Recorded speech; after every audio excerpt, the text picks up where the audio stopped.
Hello and welcome into another edition of the Arizona State Sun Devils Insider Podcast. My name is Kevin Hickson. I'm your lead beat writer for the Arizona State Sun Devils on SI, and I'm joining you on this great Tuesday morning. Arizona State has a massive game. Men's basketball is a massive game against the UCF Knights later on Tuesday. The result will likely be finalized by the time of this recording actually dropping, and we will probably talk more about the results tomorrow. Until then, big game. And then Arizona State women's basketball has a rivalry game on Wednesday night against obviously the Arizona Wildcats. The Sun Devils are coming off of their first losing streak of the season. It's still ongoing after a 66 to 64 loss to the West Virginia Mountaineers and the Cincinnati Bearcats, which followed a 53 to 43 loss to the West Virginia Mountaineers. They should have beaten Cincinnati, and that's the first disastrous loss of the Molly Miller era to this point. The team still only has four losses, but four of their last six games have been losses, and that's not the direction you want to be going in, especially after starting the season 15 and 0.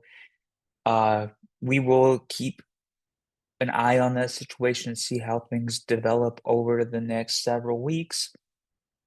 Until then, Arizona State football is pretty much finished with roster building in terms of the 2026 roster that fans will get to experience, starting with the season opener on September 5th against Morgan State. There might be another transfer portal ad or two, but the 105-man roster is almost complete. Uh, it's almost 100% filled, whether it's through the transfer portal, returning players, or the freshman class that has been brought in. And there's already preparations that have started in terms of getting ready for spring ball, which is only a couple of months away. And that will be very interesting to cover to see how the different position groups are stacking up heading into summer ball or fall camp, whichever you want to call it. Obviously, there's several months in between the two, about 4 months or so. Um, but it gives you an early gauge about how as to how things are shaping up, uh, whether it's position battles, seeing who's best conditioned, uh, all of that stuff. And that leads me into talking about actually looking forward to the 2027 recruiting class, since most of the 2026 roster building is already completed.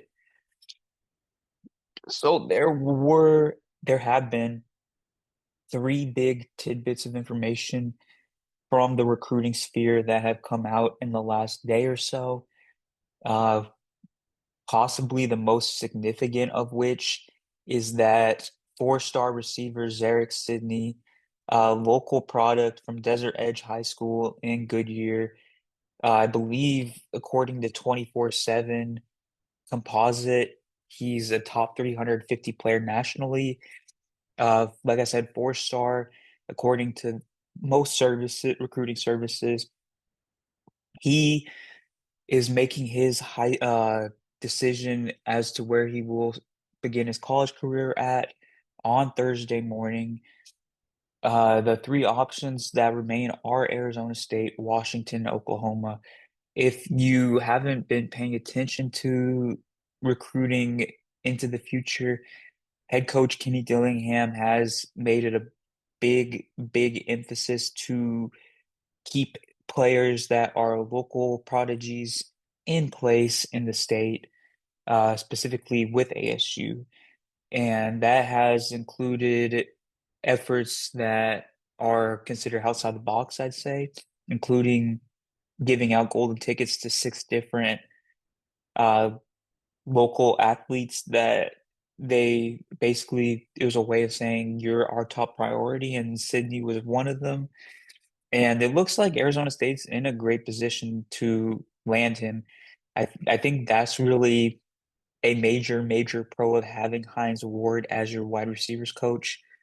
I mean, there's been some ups and downs at the receiver position over the last couple of seasons, but when you see Jordan Tyson make the leap that he did, when you see Jalen Moss have the game he did in the Sun Bowl, you look at Hines Ward and you say, if you're a wide receiver prospect, I really want to learn from one of the best that's ever done it.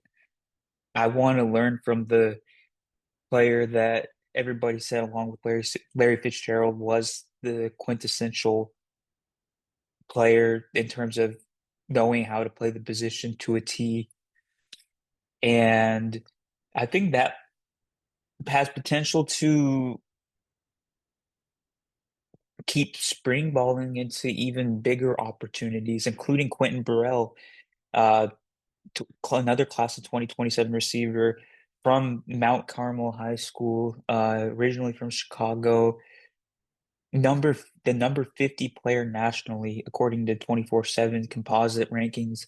I think the expectation has been that Burrell will sign with Notre Dame, but he is taking a visit with Arizona State on at some point this weekend, and sounds as if he's been very impressed by how much Arizona State has pursued him.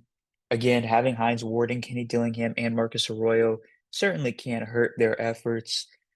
We'll see where that goes, but there's no doubt that they're continuing to put an emphasis on really filling out that wide receiver position. I mean, you already have returning players that could really take major steps forward in 2027, like Uriah Nellums, like Corey Butler Jr. You brought in Omarion Miller and Reed Harris. Uh, Obviously following Jordan Tyson, Jaron Hamilton, and Derek Eusebio are high upside plays. Hines Ward has to absolutely be thrilled with what is really developing in Tempe. And I think that 2027, it has potential to be the best recruiting class that Kenny Dillingham has accumulated at Arizona State. And there's a lot of time between now and the official signing day, about a year from now, along with the transfer portal. But the number of four stars that they're in play for has to really inspire confidence. I know stars don't mean everything, but that means that they are, in fact, catching the attention of players that are higher profile, and that can't ever be a bad thing. And that leaves me with the last player I wanted to discuss today. So Isaiah Wiley Ava, from St. John Bosco High School, one of the more prominent football preparatories, I'd say. Number 232 player nationally, according to 24/7 composite. Number 24 safety in the class, pursued by schools. I believe he has 29 scholarship offers, including from Big 12 rivals such as BYU and Arizona.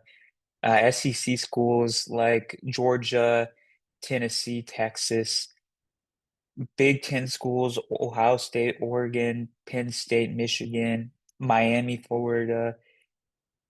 There's USC, there's Notre Dame. He has a lot of high profile schools after him.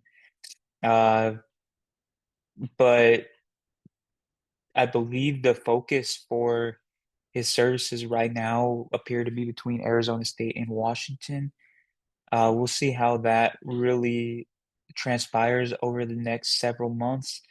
But Brian Ward's safety room has proven to be one of the better in the Big 12 over the last two seasons. And I think that's going to continue this season with Josiah McGrew, Lyric Rawls, and Adrian Boogie Wilson in the fold, potentially alongside more players. So Arizona State fans should be absolutely thrilled with what's going on in Tempe. And I will continue to update you with all the recruiting happenings within the Arizona State football program. Uh, that's really all for today. Just want to thank each and every one of you for tuning in to the Sun Devils Insider podcast once again. Your support means the world, and I will see you with another episode tomorrow.